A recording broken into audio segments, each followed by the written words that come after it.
Clients want leadership that listens. They don't want collaborators. Agencies that sell collaboration are making a big mistake. Lead the client. Lead them. Lead the client. Don't tell them what you think they want to hear, because there's nothing worse than losing not as yourself. If you're going to lose as you. In today's world, how does a brand break through the noise and become iconic? Join me, Jason Harris, as I speak with the world's leading marketing experts about how they use soul and science to build an iconic brand. Think of it as EQ meeting IQ. So let's lock in and together fast forward our marketing minds on the Soul and Science podcast.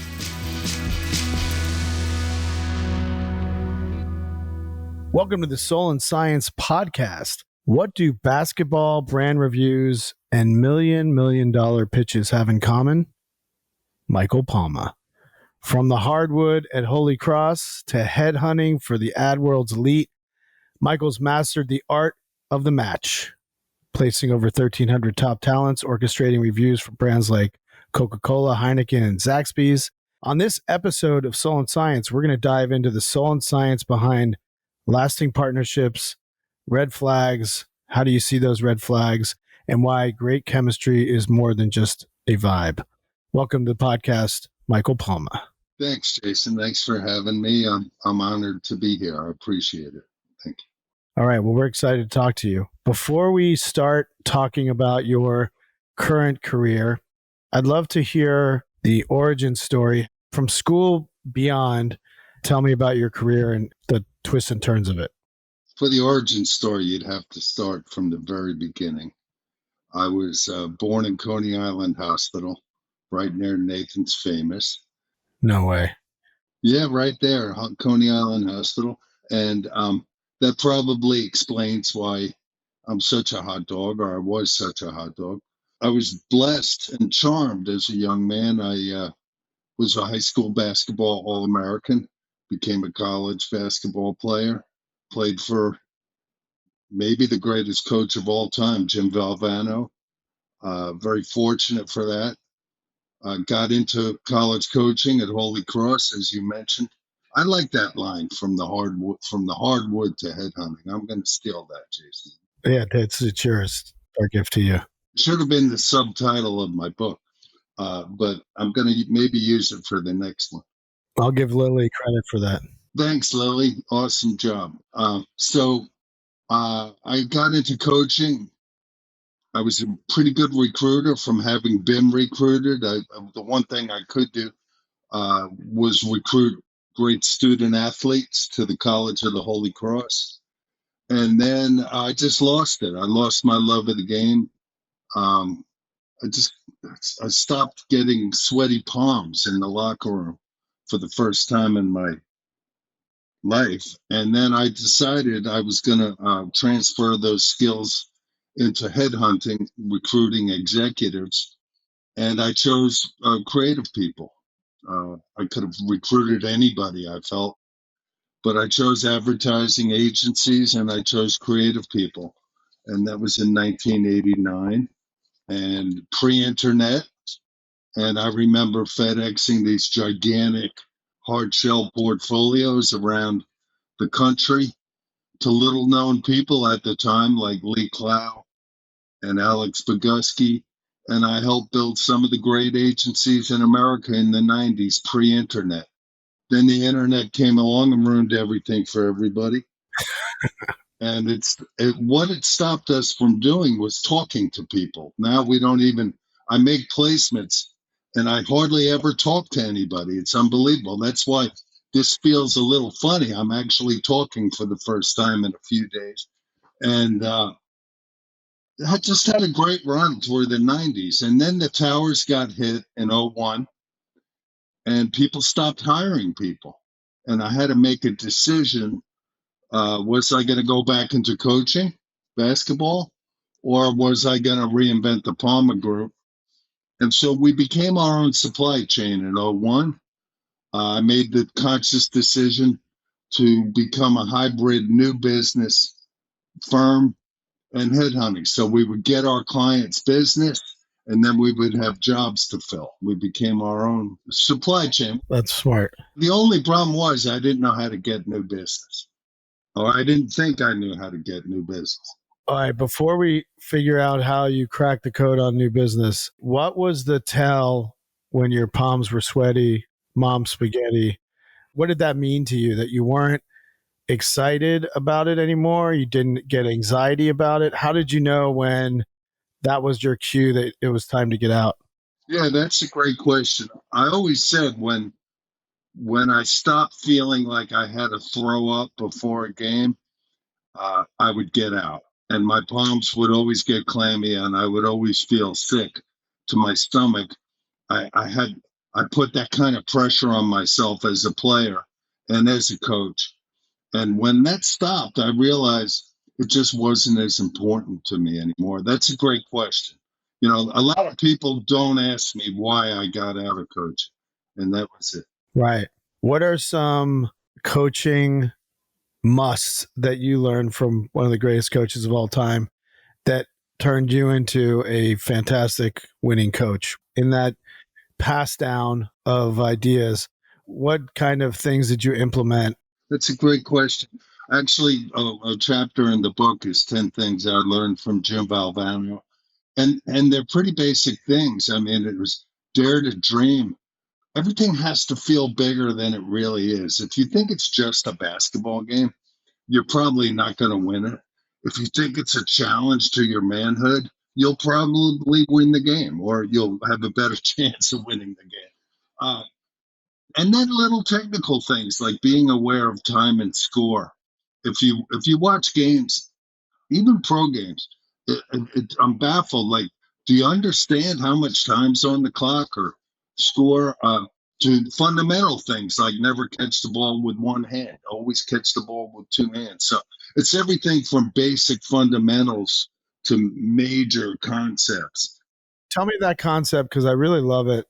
There's a lot of games you're playing, right? In basketball, it's a long season. How do you get everyone to feel like something's on the line for every game? But there's a saying in coaching, you can go to the well one too many times. You got to pick your fights. It's like advertising. You know, when you have a pitch, Right. you can't go. You only have so much emotional capital in the locker room. You know that from your team. And every pitch is a risk that you'll lose. And then how much emotional capital do you have to go back to the well again? So sometimes you got to make the game feel bigger than it is. And sometimes you got to make the game feel like it's just a game. You have to pick your spots. Uh, a lot of that is feel, knowing your schedule, scheduling correctly. I mean, a lot of great coaches got fired because they didn't know how to schedule. A lot of great coaches got fired because they couldn't recruit. So there's a lot more to coaching than just coaching. So you have to have an innate feel for your schedule and the emotional currency that you have to spend with your team, with your players. So when you decided to make that pivot, you could have gone into scouting or recruiting or going into, the NBA doing, leveraging your skills. But you chose to completely get out of basketball, but you knew that you attracted talent. And so you thought you could sell talent and get it attracted sort of almost reverse instead of getting the talent to you, getting others to want the talent that you have. How did you decide that you wanted to do that? And then follow-up question is, of all the industries, why advertising? Right. Well, you're right. I could have kept in scouting, or, I mean, there was no shortage of people that would have loved to have had me on their staff. I had to get away from basketball to realize who I was as a person. And I was very fortunate. I went to college with a very influential person. He died in Italy during COVID. You may know him. His name is Paul Capelli. Yeah. Paul founded an agency called the Ad Store, but prior to that, Paul uh, worked on Pepsi at BBDO, and then Max Headroom at McCann Erickson, Coca-Cola. uh, but was a dear friend, probably my closest friend. Uh, the first or second person I ever had a literary connection with. I was an English major in college. I was a writer. I wrote throughout. I contributed to the literary magazine. I wrote a music column in the school newspaper. Um, I always considered myself a creative person. And I asked Paul when I got out of coaching, could I get a job as a copywriter at McCann? And Paul offered me a job for 24,000. It was 30 less than I was making without the company K car and all the Nikes I could wear. So it was really worth a lot more than 30 grand. Um, and Paul offered me a job. He said it's under one condition that you take evening classes at SVA, School of Visual Arts, and you have to put together a student portfolio by Christmas. I had like 3 months. And I said, Paul, I would do it. I just can't live in New York on 24 grand. My son was just born, who's now a great creative director in the business. And Paul said out of the blue, it was like the most important words ever said to me in my life. I didn't make the decision. He said, you're a great recruiter. Why don't you just recruit writers? You're a great writer. You're a great recruiter. Why don't you just recruit writers? And I said, yeah, I'm going to do that. If I knew how hard it was, I never would have tried. But I've placed about 800 writers since. So I launched my company placing writers, not even creative people. I wound up placing a few art directors and designers. When you started the business, didn't you must have made in that first year less than $24,000 because you're starting a business, right? No, I started in September. And I took a job for the first couple of years with a big company called Management Recruiters International. So I could learn how to recruit. I could learn what I thought was executive recruiting, and actually made 180,000 in that first quarter, which meant I brought in 360,000 in fees, and Wow. it was easy. I mean, it wasn't easy. It's never easy. But I was on the phone 10 hours a day, and I built it was easier without the internet. I built relationships. I had the guts to call Lee Clow, cold call him. I got a writer for you. You got to take a look. I don't know what made me think I could do that, but I did. When did you set off on your own? That was 1993. I moved from Raleigh, North Carolina, where I started recruiting for Management Recruiters International in Raleigh, in Cary, North Carolina, and then moved to Atlanta because I had to move from my non-compete. I had to move 200 miles or something. Moved to Atlanta and started the Palma Group, and just had a great run through the 90s. How did you attract the talent to come to you to have you rep them? Well, I reinvented a few things in advertising. One of them was headhunting. I never believed I was repping people. I felt like I was repping the agency, which at the time and even today was kind of revolutionary because I would call creatives and they'd say I have a headhunter, and I'd kind of laugh at them. I'd say, really, what are you paying them? Because if you have a headhunter, usually So, but I was a student. I remain a student of this industry. Um, I cut out the Wall Street Journal's ad column every day. I cut Stuart Elliott's column out of. I studied the Red Book front to back. I was lucky. I have a photographic memory. Like I could memorize the. Oh, wow. I memorized the Red Book. More importantly, and this is how my son became a creative person. Um, I memorized the Communication Arts Annual, the One Show Annual, and I would even dig deeper. Back in the day, a great place to discover young creative people on the way up was an annual called Print Magazine, Print Design Oh, Annual. yeah, sure. If you remember, Yeah. it's no more because there is no print. But I guess the closest thing to it now is graphese, which I also studied, D&AD. And it's funny, my son was reading D&AD when he was 5 years old, and then he won a yellow pencil Amazing. a few years ago, and I reminded him. All right. How is the definition of a perfect match? How has that changed for you from when you started bringing agencies and clients together in the pitch process? And how's that changed from how you see it today?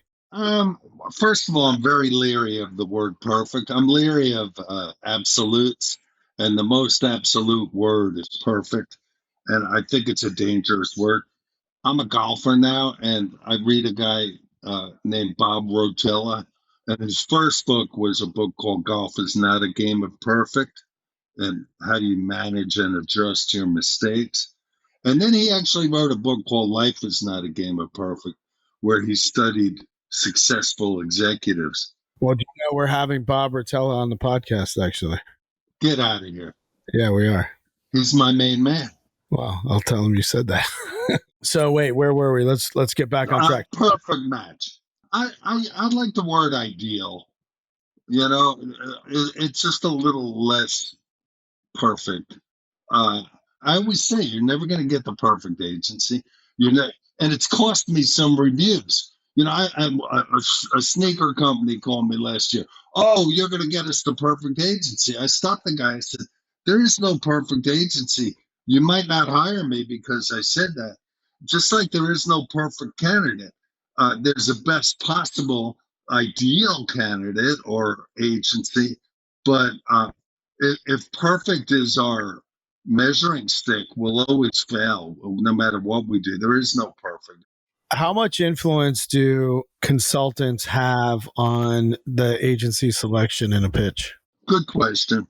Hey, no two reviews are the same. No two clients are the same. No two CMOs are the same. It depends on the particular circumstance, but either it's never the right amount. I'll answer it that way. It's either way too much influence or never enough. I mean, it's almost like a referee in basketball. Like either they're horrible or they're great. Like a good referee, you're not supposed to notice. You know, they're supposed to be kind of invisible. So I'm still trying to strike that perfect, ideal, not perfect, ideal balance in running reviews for agencies. But they always ask you, right? Almost, always. Yeah, almost. Yeah, Yeah. almost. Yeah. Yeah. The ones that don't wind up hiring the wrong agent. What do you see agencies consistently get wrong about what clients are really looking for? I do have one constant, yeah, for agencies, and that is clients want leadership that listens. They don't want collaborators. Agencies that sell collaboration are making a big mistake, and it's a turnoff to clients. It's almost like when someone says, trust me, when they say, oh, we're going to collaborate. Well, like, why wouldn't you collaborate? What clients really need is leadership that listens. Leadership that listens. That's what they get wrong. They overly collaborate. They ask dumb questions because of that, and they think they're being really smart by asking questions, by asking the wrong questions. I think they also make mistakes by bragging, and you can tell the word.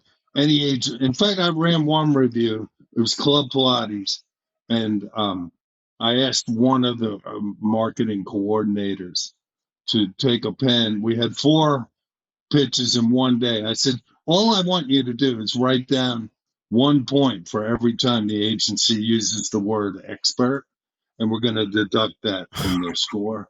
So the word expert is a huge red flag. Um, Visionary, superpower. What most people call a superpower is a requisite business skill. You know, a futurist. Like, you know, I'm not saying you need to have false humility, but Don't say things you wouldn't say out loud or in a cocktail party. Agencies feel like they have a right to brag because it's a 90-minute pitch. And if we don't brag, we're not going to win. So that's not advice, but hopefully insight. So too much bragging, and then you hear a bunch of agencies in a row bragging about the same thing, and you don't get separation. And then if you over collaborate, you're sort of not doing your own thing or doing what you think is right. You're just getting to the answer by working with the client. You want to listen, but then you want to come in with what you think is right. Lead the client. Lead them. Lead the client. Don't tell them what you think they want to hear, because there's nothing worse than losing not as yourself. If you're gonna lose as you. Right. And here's another one I learned from Valvano. I think it was number 6 out of the 10 things I learned. Don't accept in victory what you would not accept in defeat, because it'll catch up to you someday. What separates the great agency client relationships from the ones that are functional? They do good work, long-term relationship, nothing's broken. What separates the good ones from the great ones? The great ones can consistently bring fresh ideas to the client. The great ones are emailing their client at 3 in the morning when they get up to go to the bathroom. They email and say, I have an idea. What do you think? The great ones never stop caring. The good ones, the mortal enemy of good agencies, efficiency. The account starts uh, the flywheel. Oh, we got this client. We got it under control. You stop thinking about their business. You stop bringing them consistently great ideas. Now you're just a good agency, and you're at risk. I really like the clarity of that. You wrote a book called Walk with a Humble Swagger. I did. Oh, it's a basketball and a book. My publisher gave that to me. Walk with a Humble Swagger. Tell me about that concept and how that is sort of a through line for you. The book is it's half about basketball, half about advertising. And the advertising part is 16 years of blog posts, MikePalma.com. You didn't even need to buy the book. Half the book is on MikePalma.com. You're going to have to jump around. Luckily, it was curated into a flow, a narrative.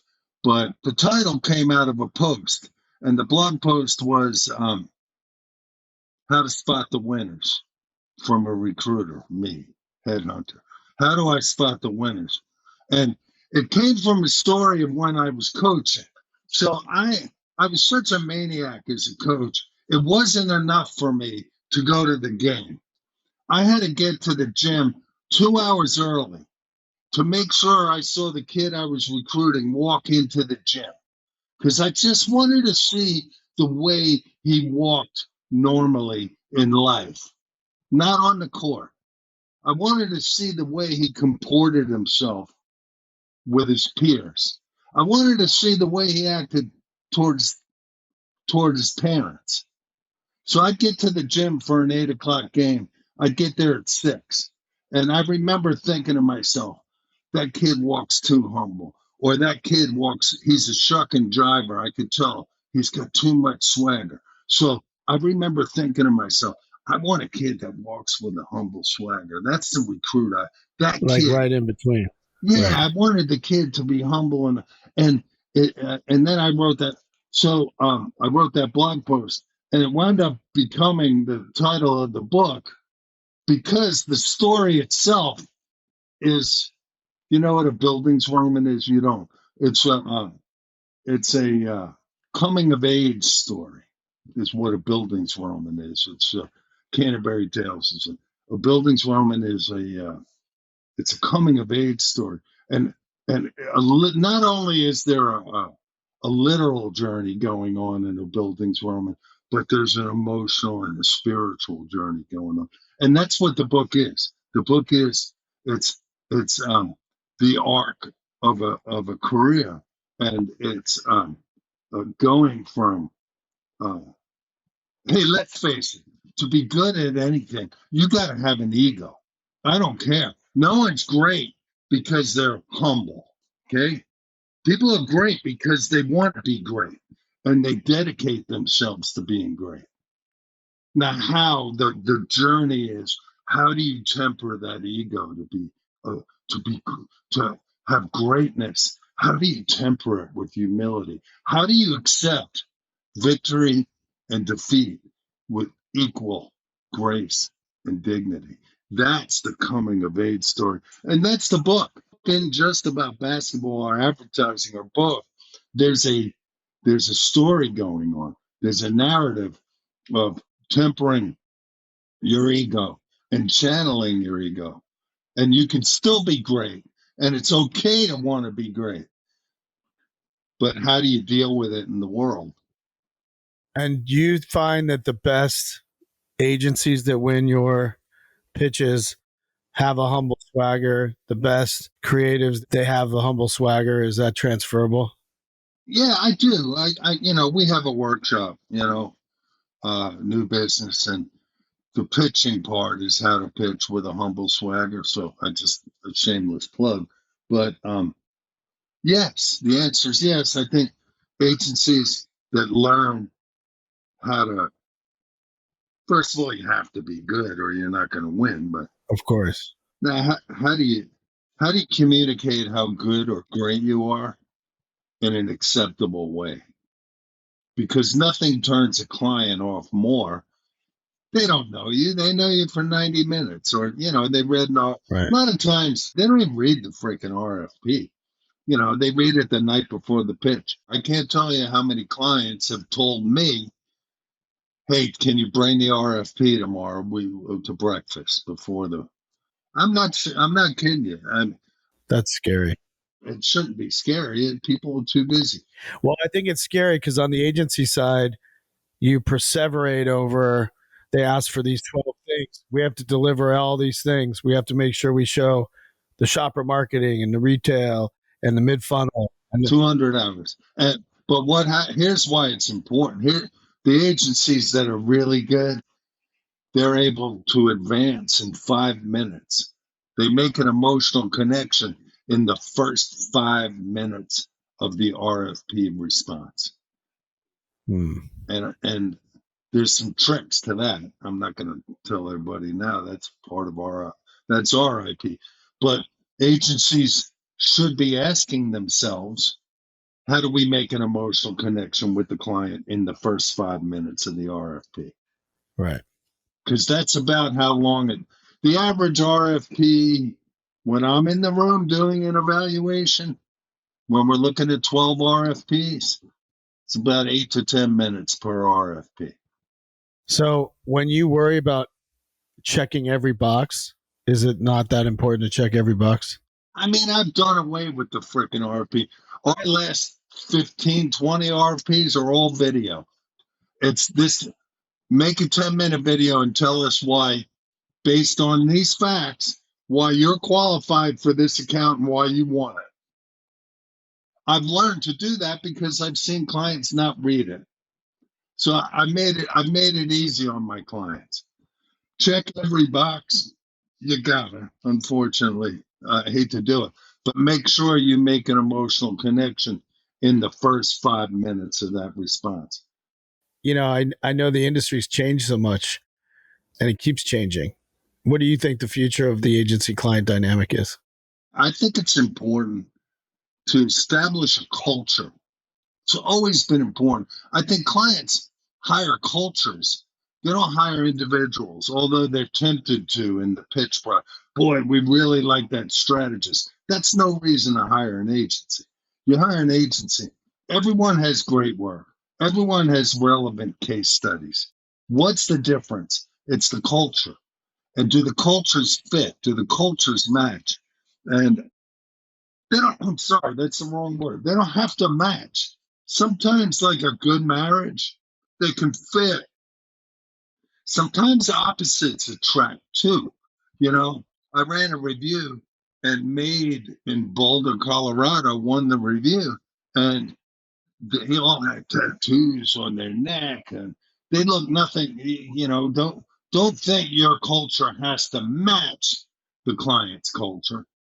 It just has to be a good fit. That you have to be, you have to be what they need, So that's where the future is the past.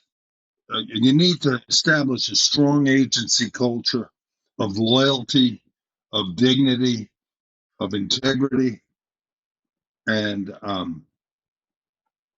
just work your ass off to get meetings. I mean, if you don't get meetings, you're not going to get business, So, what is one story or takeaway from Walk with a Humble Swagger? What's one takeaway from it that people can walk away with since I have you on the podcast? there's so many takeaways, but I'm going to tell a funny story. Okay. Is that okay? All right, perfect. Because so much of the Yeah. book is just funny stories. I hate to say it. I'm a storyteller. So the book was going to be called Hide the Buddha. I was going to actually call the book Hide the Buddha. And it's a key chapter in the book. I was helping an agency here in Atlanta called Bayless Cronin. And in its heyday, it was a guy named Jerry Cronin who did a lot of the Nike stuff at Wyden. And it was this maniac named Tim Bayless who had the hottest agency in Atlanta. It was like 98, 99. And we had a chicken account. We had an account called Church's Chicken. And they cut Bayless Cronin because their research showed they were an Hispanic brand. So they fired the white agency.